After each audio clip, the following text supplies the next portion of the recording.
Well, Pradeep, thank you so much for joining me today. No, thank you for inviting me. Like if I have to start off, I think we need to start off with Gurkha beneath the Bravery film.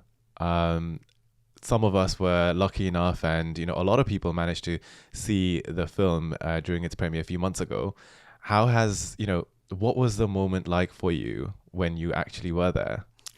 It's kind of crazy,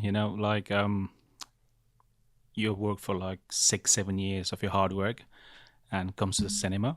And as a director, writer, the biggest fear you have is like the audience might not like it. That was the key thing. But somehow deep down, I was so vested into the project. I was not afraid at all. And I knew they would like Hmm. the film. But what I didn't realize is when the movie finishes, like people will be in tears much more than I expected. Yeah. And that touched me a lot, especially when you see this like old mama, you know when they come say, oh, I miss my family, I miss it. Kind of represented them. It represented them. Do you uh, want to do it again? No, that's fine. Okay. You go on. Yeah. Okay. Nepal is so much technical problem, but in Nepal is over there now. Yeah, we're giving this a go, and we'll forget things along the way, and we just forgot to Yes. turn the light on, but it's fine. But yeah, I think talking about the reaction, I was at the first screening, and I was sat with some family friends and so on, and the way that we clapped, and then we just clapped till the end, and it's quite amazing. And there was this, I had moments when, I had goosebumps. I felt goosebumps, and it was just really emotional. And for me, I personally felt like I can't believe it has taken so long for a fellow Nepali to create a movie on the story of Gurkhas. And it just made me feel so proud that somebody, ultimately you were the person who championed this and made it a reality. And I know how, from what I've heard from friends who have been part of this project voluntarily, how difficult it was to actually bring this to life, from fundraising to bring all the talents. And just doing something as simple like this in the UK is quite difficult, midst our day jobs and so on. Um, was there kind of a difficult moment during this long journey where you felt like, shit, what have I gotten myself into? um, like truth be told, and one of the key things I have about me is my resilience. So at no point I doubted like, I'm gonna not gonna finish this project. Once I started it, I was gonna finish it. The only problem for me was like how long it's gonna take me, because I have created like a team who was working voluntarily. Right, like in this part of the world, your time means money, and there they are invested their time freely to help a cause that's bigger than us, Hmm. and I can only stretch that time so long. So there, when I thought about my team mostly, this is where I kind of felt bad for them because they're helping me out. At least, for me, I love filmmaking. I love telling stories. This is my passion, right? So at least monetarily, nobody got anything, but at least passion-wise, I was fulfilling myself, at least fulfilling my creative child inside me. Hmm. Whereas for the team, like not everywhere into like film careers and stuff. Some of them were just there to help me out or help the team out. Yeah. So for me, the hardest part for me was to see them and having to tell them, "Hey guys, it will happen. Please bear with me. It will come through." That was probably the hardest for me to kind Yeah. of. And then at the end of the day, when the program finishes, when the movie will be out soon, and also forth so on, I hope the movie will make a decent box office as well. None of us gonna get any money part of it, Mhm. and I feel kind of bad for my crew. Like they can't get the financially support that maybe if the film Yeah. was commercial, they could have got something. Yeah, I listened to an interview that you did for a television show in Nepal, and one of the questions that the host asked there was like, "Oh, this is a volunteer project, so where will the profits go to?" And I know that that is a question that you get a lot. Can you just explain what the tie-up with is between the Gurkha movie and I guess the proceeds, once it comes in, because I'm sure that it's going to create some magic in the box office here as well as in Nepal. So all the profit will go to the Gurkha Welfare Trust, Hmm. and for the film completion, it took me almost £40,000 at the end. Wow. The initial budget was £25,000, Yeah. but once the first teaser trailer came out, we But that- realized Sorry to interject, but like £25,000 to create what you created, even if you started with that budget, that was already quite an ambitious target, right? And I know that how difficult it was for you and the team. Madhu Aunty was doing so much to kind of connect different Gurkhas and different communities so people were able to chip in. Yeah. Do you, in hindsight, do you have any idea regarding why it took a while to get things on the road? The first thing is I was not very vested in the Nepalese community because the moment I came here, I was trying to focus my career, and fortunately or unfortunately, I happened to have more like the British friends, and I didn't have much Nepalese community relationship. So as a result, by the time when the idea came, and I slowly tried to come around and say like, hey, let's make the project. Most of the time, they would be like, who are you? Yes. Although I have won some festivals, and although I have 5-6 years of making film back then, that was 6 years ago. I don't think people really trusted me. So first, for me to acquire the team, it took me the longest. The longer period it took me was to find that team. And once I find that team, which I believe can help me raise the fund, then only I start the crowdfunding. I see. I think definitely. I think especially if you are part of the Nepali community here, who or where you sit within this kind of nexus of things, really can unlock different things. And I definitely saw the challenges that you guys faced initially, but after a while things picked up. And I hope from the product that we saw, the journey will only get easier from this point onwards. And talking about talking about the journey getting easier, I know that majority of the people, they're still waiting to see the film. So first question, when is the movie gonna come out? So we're literally in talk with the distributor in Nepal. So this summer, in like a few months, in a month or two, we are planning to get the film out. But again, due to COVID, there are lots of film in the queue at the moment in Nepalese cinema. So that's why we are kind of waiting for that queue to clear up or find the right spot between them. And of course, there's a couple of big releases coming in Nepal as well. So we have to kind of like, it's a whole different game, for a distributor. For the meantime, though, while we wait for the Nepalese release, we might be doing some premiere and screening in the USA, which we are currently in talks, most likely in April or May. That's exciting. So we'll be traveling to there to show the film to the US audience, I suppose, first. Oh, that's really good. That's really good to hear. So I hope if we have listeners from any of those kind of areas, or if you are from anywhere and you want to screen this movie, then do get in touch with Pradeep and the team. And I'm sure, that would be great, because at the end of the day, it is very grassroots. It's, homegrown kind of production. And I think, if we are able to chip in, then that would be great. The other thing that I wanted to mention was you have such a long, you have... for somebody who's a director, you have so many selfies. You have so many selfies on your Instagram, on your Facebook. I'm so surprised. How are you not in front of the screen? I'll tell you a funny story, right? When I was in Nepal, obviously I was doing science, because as a Nepalese kid, and if you're from a family, you have only one job to become a doctor, and that's what your father's wish was. So although I liked film, and I do love science, don't get me wrong, he always wanted me to be a doctor. But then when I was 16, 17, because I love filmmaking, and I thought, because back then, in India, they were just Dina Moria, John Abraham, all the models I become actor. So I thought, if I become a model... Was that your goal? Am I looking at the Nepali version of who should have been a Dino Moria? No. But the point was, because they entered the industry, right? Back then, when I was in Nepal, obviously Bollywood was bigger than Nepalese industry. So my aim was, if I go to the modeling industry, but I can go to the Bollywood, but not as an actor, but behind the scene, because that was a break-in for me. I see. So I genuinely consider running away from home after my +2 so I can do modeling and go to the film. Luckily, I get to come to the UK. So that means I can actually study a film, and I didn't have to go through that way. So I think that's why early phase of my younger days. Yeah, I think I don't know. It's just one of the phases you go through. A bit embarrassed, but no, I mean, why not? You're if you're watching this, then you can see. But if you're just listening, then I have a very handsome man sat across from me. So yeah, but we do see you for a very small glimpse in the film. I think I did spot you. But yeah, so I think that was a very It was very well done. It was very well done. And that's because we didn't have enough extras. So I literally had to shape my the mustache up here, Yeah. just to put the fake mustache on. Oh, I see. And to do so, and actually, like in the film, I'm there a few times as extras. You won't see me per se, but the Oh, okay. body's So there. you're playing multiple different extra roles. It's my debut film, you know. I love it. It's like you're the writer, you're the director, I'm the runner. Producer, runner, extra. I'm Everything. surprised that you don't have like another kind of complete scene. But yeah. You touched on how, from Nepal, when you came to the UK, and that was to pursue filmmaking and film studies.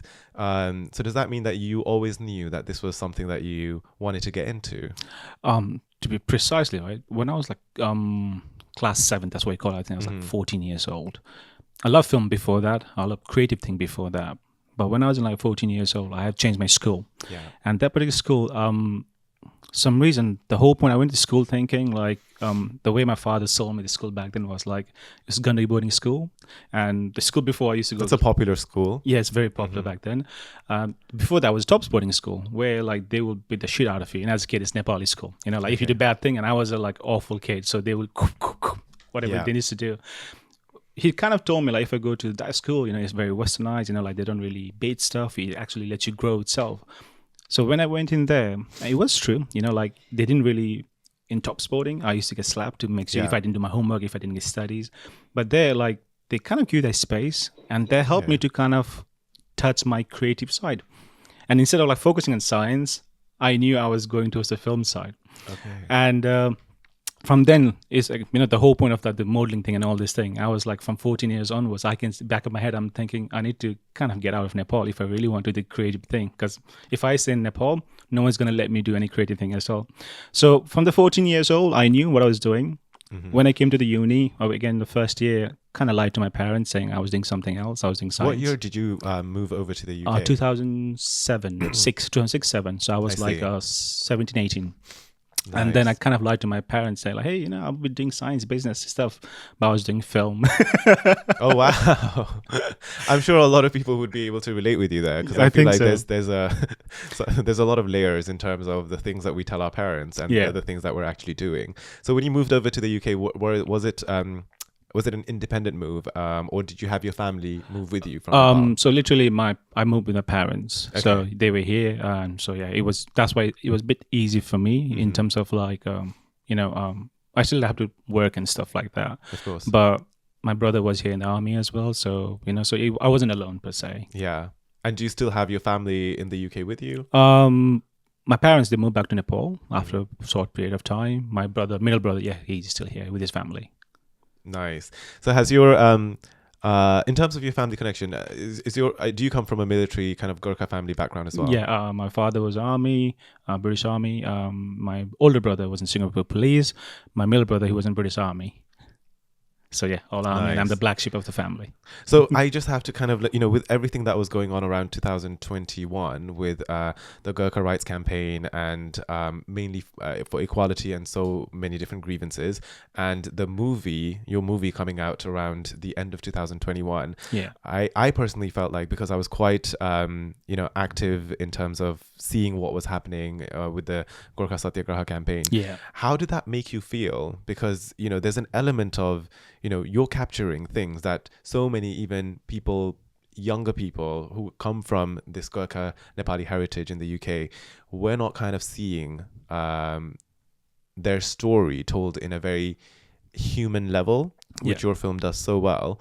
And then there's the human side of issues that are coming to the forefront from the campaigners, not just the pension, but the right to live with your family, the right to be able to go back and forth, and there's all that kind of nuances and so on. So that's why when I particularly watched the movie, and I had just finished reading the book, I forgot, the Forgotten Gurkha by Tim Gurung. Okay. I felt very emotional and I was so angry, but I just did not know who I was angry at. I was probably angry at like different kind of stakeholders and so on.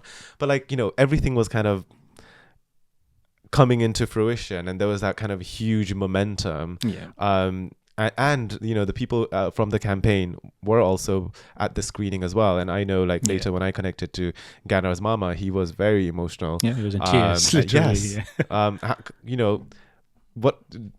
How, like, I don't know what my question is, but how does that make you feel? I think I got to what you mean. I think the part of me kind of is saying, like, we all feel always angry because like it's 200 years of history, and I have to go beg and borrow for people to like, hey, please give me like £10 and I can make this film happen. How embarrassing is that for someone with a country that has a history of over 200 years fighting for a different country, right? And let's be honest, like in the both World War, with the current Western world, the freedom, the freedom world we like to call it in the Western world, Yes. it was born from the ashes of World War II, right? And in that battle is our forefather literally were on the front line fighting for it. Yet in the modern world, nobody really cares. Nepal is only known for Sagarmathas or like a Buddha or like Gurkhas, but they don't say, oh, what did the Gurkha did? Because none of us were like, brave sounds a very wrong word, but it's kind of the word, they were not brave enough to tackle that topic. And our mindset in our culture is that we are always bounded by this orule ke bhancha, what other might think. And what we do is like, if you go ahead with that mindset, you could never achieve anything, because whole your life you're going to be afraid and scared and thinking like, oh, I wish I could have done this, I wish I could have done that, but you never act upon it. And for me in this particular thing, when I heard this mama, and I remember him saying it like, if somebody had done the film like this before, like it would be so easier.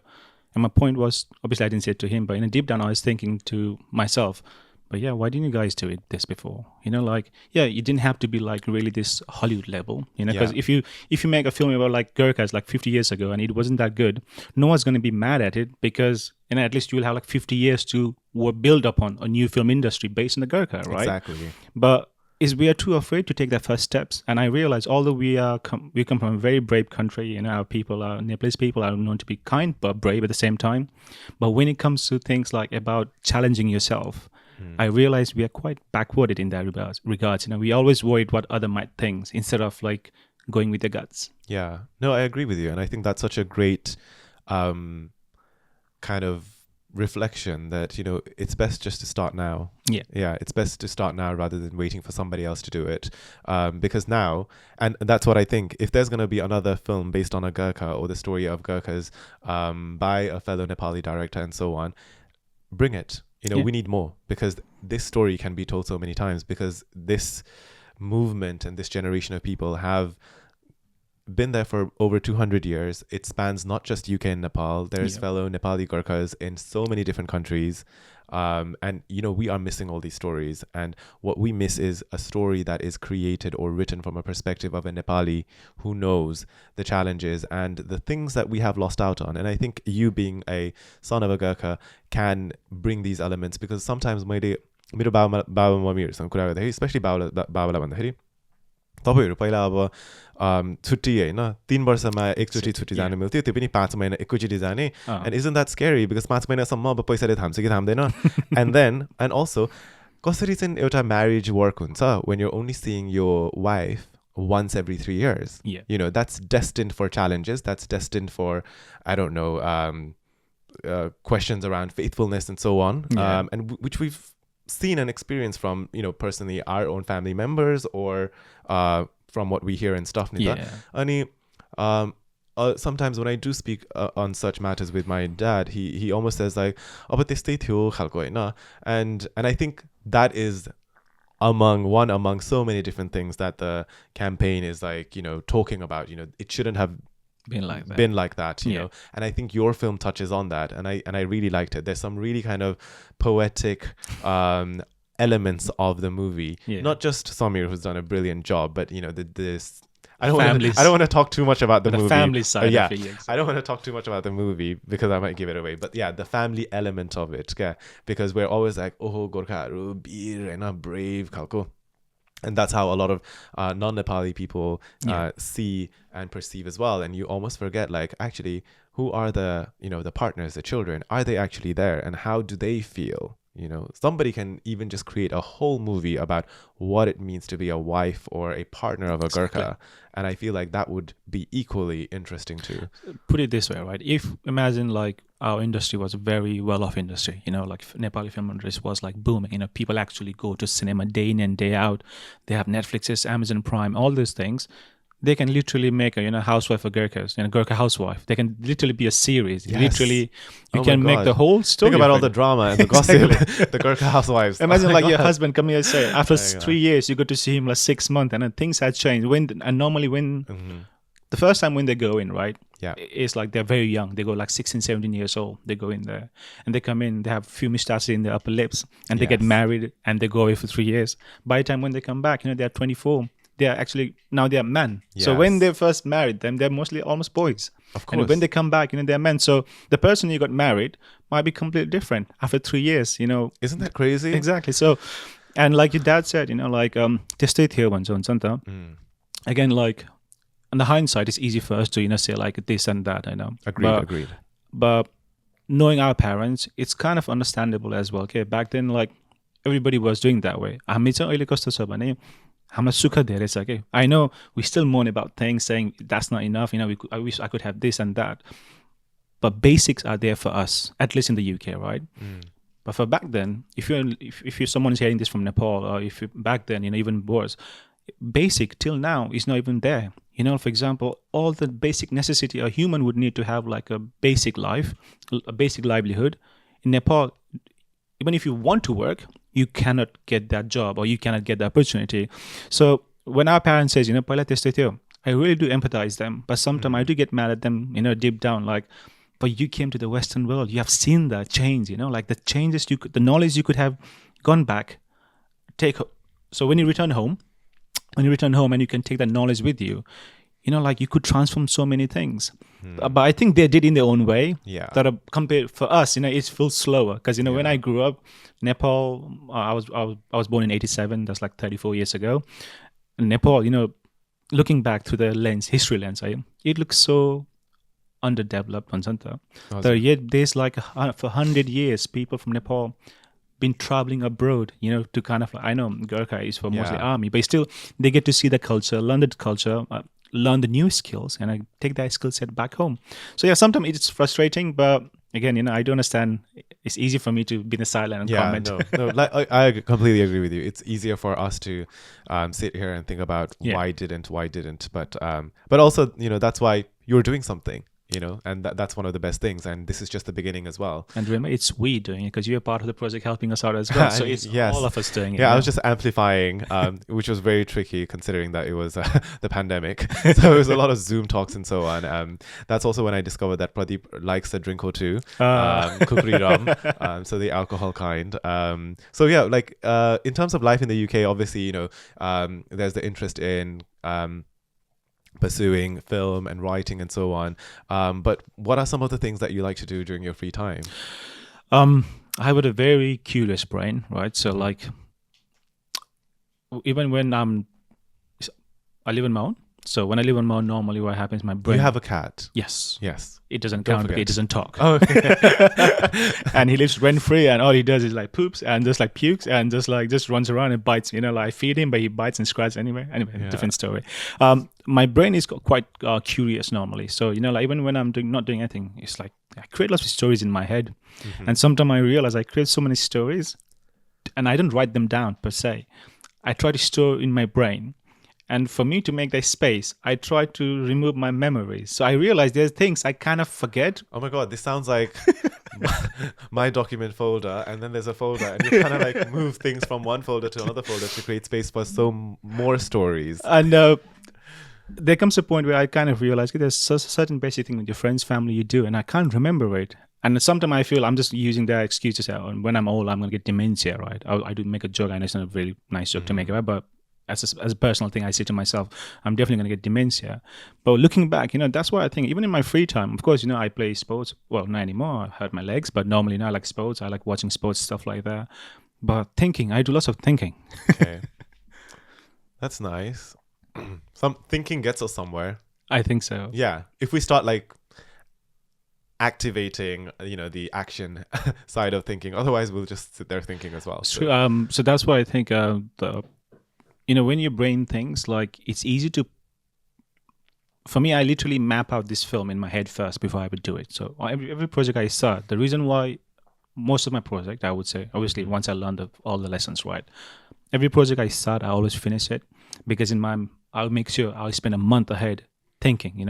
I spend a month thinking, mapping out that project in my head. So like where I'm gonna be there. Of course, the last minute turn and twist will come in and destroy the whole plan. But for me, that's where my key strength lies in. And I encourage everybody to do so. It's okay to sit idle and think. Like if you're going to do something, it's good to be spontaneous for some time. Yeah.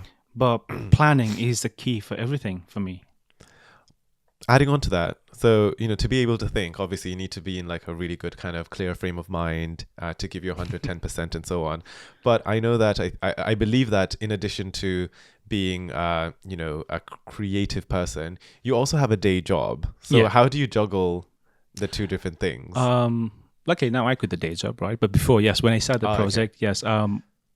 Prior to that, I used to do freelancing, right? Freelancing work was easy for me because I could work like a few months and then earn enough money to survive for the rest of the year and then pursue filmmaking. But when I started this Gurkha project, I started the part-time job. Well, it's not part-time, it's a full-time job. But it was a management job, so it became, for the first year, it became a bit harder for me because, like it's a management job. I need to kind of like focus on it. I need to kind of like dedicate my energy and resources there. And this is where the first couple of days became a bit hard for me because like, shit, like I should be focusing more on the project, but like I'm focusing more on this job. But because the project is a charity base, I need to earn my living. So I need the money to come in the house, right? I need to pay my bills. That is, I think, such a hard thing for so many creative people, especially towards the beginning, because there's something that you need to do to pay the bills, etc., to be able to go out on weekends and so on, for your transport and whatever. Yeah. But then also you need all this beautiful time when you're so, I guess, young or interested to be able to deliver, to bring output and so on. And sorry, I just butted in. But I agree with you. It's kind of like the reality of life hits you. The hardest thing as a person I realize can go through is like when you realize, when you're in like 20s, like the world no longer revolves around you. There are people who takes the attention away from you. That means I have to go find a job, earn my living, and survive. When I was doing the freelancing, for me, it was easier because you get a couple jobs, you do your film, you travel, life was fun. But when I started this project, my fun side of life kind of went out the window because I realized I need to grow up really fast now. Yes. Of course, I was mature enough to kind of know I did my research and all this thing. But the moment you touch a topic like Gurkhas, like you cannot be just you. Like you need to be like 110% of you. And for me to be in that zone, I need time. But I can't have that time because I need to do my regular job because I need to pay my bills. And the most of the creative people I find, we're all in the same boat. And I would say almost 80% of people, they eventually give up their creative side or that hobby or interest is because they end up hooked into this area where they will just want to earn money because, like you have to pay bills. And for me, that's the biggest, as a creative person, if you can't fight back that temptation, you will never you will never succeed in creative industry because the whole point of creative thing is like, you enjoy 2 minutes of your creative time, but the remaining day, it's going to be a bit tough. Yeah. But if you don't believe in yourself, you can't achieve it. And to answer your question, how do I manage the juggle time? How do I juggle time in day job and my creative side? Once I realize I don't care about the job enough, it makes it easier for you because then at that job you give you 100%. And that's it. When you come home, you switch off. You can focus on something else. So does that mean you end up working almost like 2 full-time jobs? Yes. But if creativity was that easy, then everybody would be a creative person, isn't it? So that's the hard work you pay at the beginning. And once you eventually overcome the hard work, then you can just have creative job, So it's almost like a passive ritual you have to go through, I believe. Exactly. No, definitely. And I feel like it's really, really refreshing when, so many people are very honest about their experiences and how they started out, especially after a certain while. But I think just hearing that from you, it's really, I hope that gives, people the courage to just continue and juggle things because eventually it's going to be one thing and hopefully it will be the thing that you enjoy the most and that kind of makes you feel alive. There's a movie that I recently watched. It was on Netflix called Tick Tick Boom.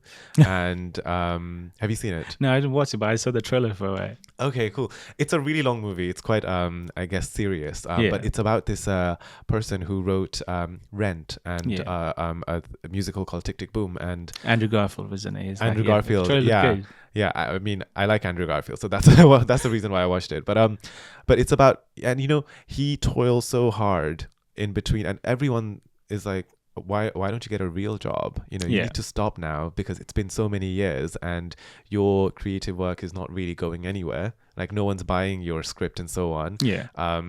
But he's like, he believed in himself so much that he just continued. He's like, something better is going to happen. He just continued ringing people and so on. And unfortunately, the person who actually wrote Rent and Tick Tick Boom, he passed away before his movie became like, that's sad. taken up by Broadway and so on. And So you gave away all the story for the film, so I can't. oh my watch the god, film. yeah.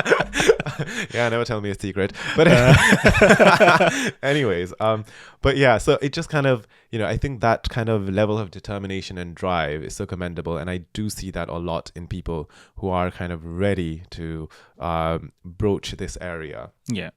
In a similar way, how you guys started the project with, in a voluntary kind of based in manner as well. But moving forward, I think, how's the journey ahead? Because you mentioned that you've started already working on a second project, or, Yeah, or was actually, that personal? No, it's yeah, I can't really talk much the detail per se, Okay. because the actors always think get a bit serious now. But yeah, I've finished my second script, and I'm currently kind of like finding the investors and stuff. So but what I'm trying to do is, like, of course, I've not been in Nepal for a very long time, so I do not know that industry. And one thing I've learned, part of growing up is, like, if you want to be successful, you do not go break the system. You need to get into the system, learn the system, then only find a way to improve it better. Because it's easy for me to just go to Nepal and say, oh, this is bad. But then what have I done to make it better? Nothing. So, I don't have that right to just complain about everything. So the second project I'm doing is going to be a feature film mostly about Nepal. So the story is kind of the synopsis, if I can tell you, is more like there will be like a female alcoholic officer. Okay. And there'll be a missing filmmaker who she's chasing after. And at the end of the movie, as the cat and mouse of that, it's a psychological thriller. At the end, obviously there has a very shocking, ancient ritual that kind of, I'm hoping to blow people's mind away. Oh wow. So it's a murder mystery. It's kind of like a unique genre in Nepal itself. Yes. And I aim to make it suitable for festival, because for me that's the true gem. As a personally as a filmmaker, that's a glory. I'm looking for glory there, but also I want to make it such a way that, like, in Nepal it can go commercial as well. So I'm trying to create this like new mechanism where it doesn't have. Remember, normally Nepali film, festival film. Yeah. They will never run successfully in like Nepali industry, because that's not their type. That's what they make it, because they make too serious drama, and then it's only for festival circuit. And when you go to Nepal, nobody really watches it. I'm hoping, and I can figure out this new way. I hope this script is my formula to make it happen, where for festival it will be ready. But if I go to Nepal, I can release it as a commercial film as well. So yeah, next few months, hopefully, you can see more updates coming out of that one. Fingers crossed. So does that mean that you're probably going to make your way to Nepal at some point this year? Yes. Exciting. So beyond filming, what are certain things that you look forward to when you're back in Nepal, and I guess with your family too? Pani puri and momo, being honest. Pani puri and momo. I know, like when I was in Nepal last time, momo used to cost 20 rupees. And त्यो ठेलाबाट हुन्छ नि, त्यो That's probably a long time ago, Pradeep. 16 years ago. Because you haven't been back to Nepal since you came to the UK, right? No. That's going to be a lot of change that you're seeing, because in 16 years, even in 2-3 years in Nepal, in the really areas like Kathmandu and Pokhara, there's so much construction and so much kind of things popping up and so on. So I feel like 16 years, it's going to be a shock to the system. So once I eat that momo and pani puri, I'll be just back in time. I'll catch up with everything then. My worry is that you might be so climatized to the pani puri and momo in London that you'll be like, oh, London kai momo mito थियो. No, not at all. Every time till this day, right? Every time I eat momo or pani puri, back in my head, I still go back to memory. के थियो अनि त्यो +2 होला मैले काठमाडौँमा पढ्ने बेलामा त्यो ठेलाको हुन्छ नि त, त्यो पहेँलो झोल भएको Kathmandu, I don't know what झोल is called, but like पहेँलो हुन्थ्यो, त्यो मोमो हुन्थ्यो, अनि that hunger, that craving will never go. And the Instagram, I think Wonder Foodie के एउटा पेज छ कि हैन? Oh my god, there's so many. जहिले पनि त्यो मोमोको यस्तो त्यो क्लासिक नेपाली म्युजिक राख्छ नि, त्यो नेपालीको त्यो मोमोको भिडियोहरु राख्छ के त्यहाँ थुक्निल्दै बस्छ अब के गर्ने. Yeah, oh my god, I think it's so bad. I follow a few food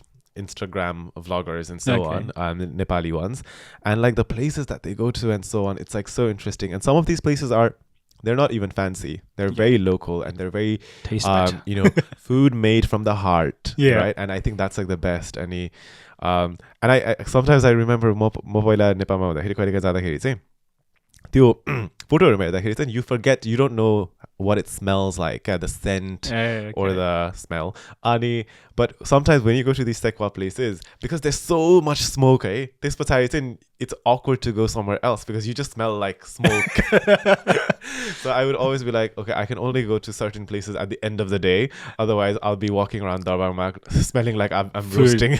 Yeah. No, the memories of me, like the plus super Nepalमा के it was so long ago, I can't remember very much of it. त्यो भक्तपुरतिर हुन्छ नि त, त्यो 5 रुपैयाँको yogurt पाउँथ्यो क्या त्यहाँ, हुन्छ नि? Yeah. Like I think those it's little called Juzudai or something. those little things. I'm not even looking for big things, I'm just looking for this little thing. I literally गएको first दिनमा खाने सोचेछु, but they keep saying like if you do that, apparently it's not going to be good for my belly. Yeah. But I think it's worth a risk. I always think if you're going to be there for quite a period, then you may as well get the, upset tummy, etc., and be on bed rest for about a few days, and then after that you're just open to go wild with any food, etc., and inhale anything in terms of like the fumes and so on. But I'm glad I think you that's explained something. inhale anything. I meant the pollution. So I know something that I should. Used to be So yeah, I think but that's really exciting time, and I hope like the strategy that you have in mind for how you want to kind of roll your movie out works, because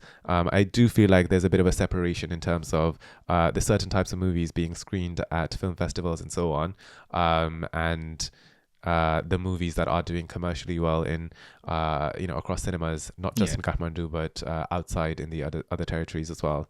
And I do watch movies. I do watch a lot of Nepali movies. Do you watch?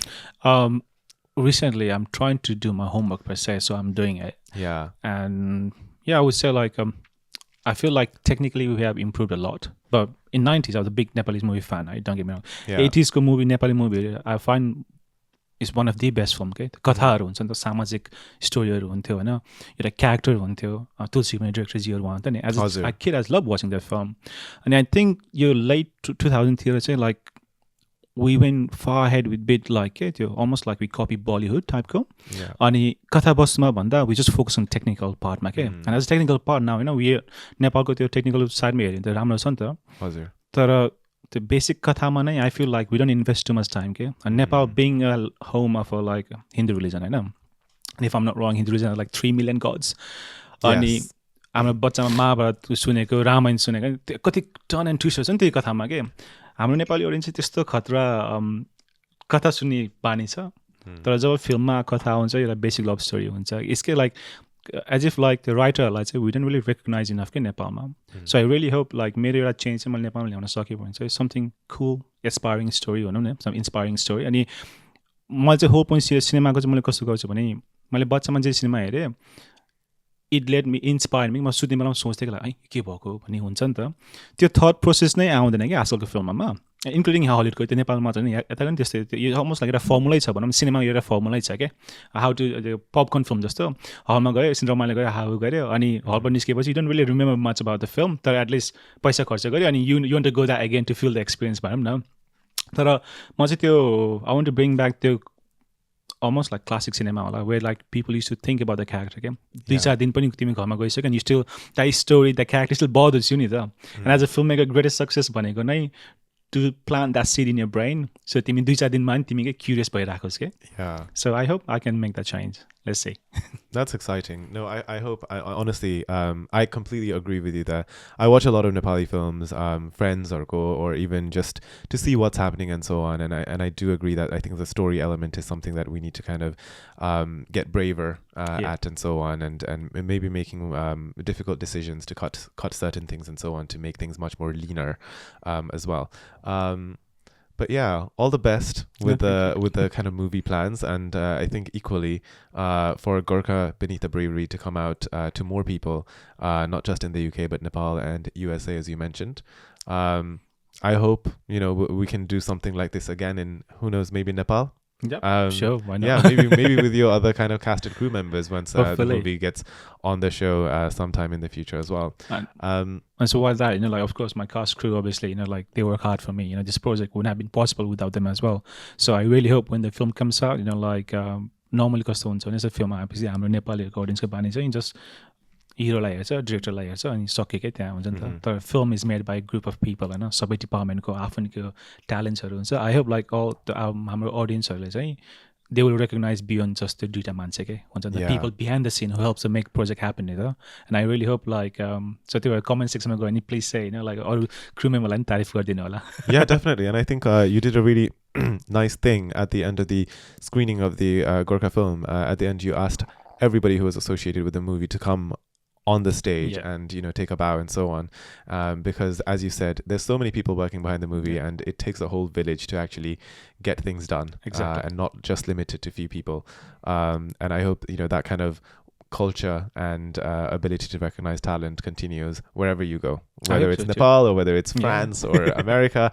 And hopefully the world is big, and we're so lucky to be here just chatting, but also to be able to go back to Nepal as and when we want to. So I hope that is something that you utilize, and you rake all the kind of awards at the festivals. Fingers crossed. My last question is, the missing director, is that you? For your second movie? No. Is this your Dino Moria moment? No, he's not. No, unfortunately, no. Okay. And that's probably for good reason, because my acting skill sucks anyway. So it's better for me to be behind the screen. But the concept is the character who will be there is kind of it's almost like, I wouldn't say my inspiration, because I haven't lived long enough to make myself an inspiration. I feel like if I grow old, that's how I aspire to be type of one I'm not. So that's nice. That's a nice way to put it. But equally, I'm sure people will find your journey quite inspiring as well, because I feel like you don't have to be great to be inspirational, or you don't have to be 80 to be inspiring, but just seeing fragments of somebody's journey can be shit, man, he did that. So why am I stopping? And so on. That's a good way of saying it. That's how I see it. So that's a good way of seeing things. I agree. Any last words? Any more? No. Thank you. I guess obviously thank you for listening. The folks who are listening, and thank you for the support. And hopefully, in the future project, I might support gardinu hola. And thank you for inviting me. Support garda No. Thank you so much for coming on to the podcast, sharing a bit about the movie, about yourself as well. And I feel like there's plenty more to see from you, and I think that's really exciting. No, thank you. Take care.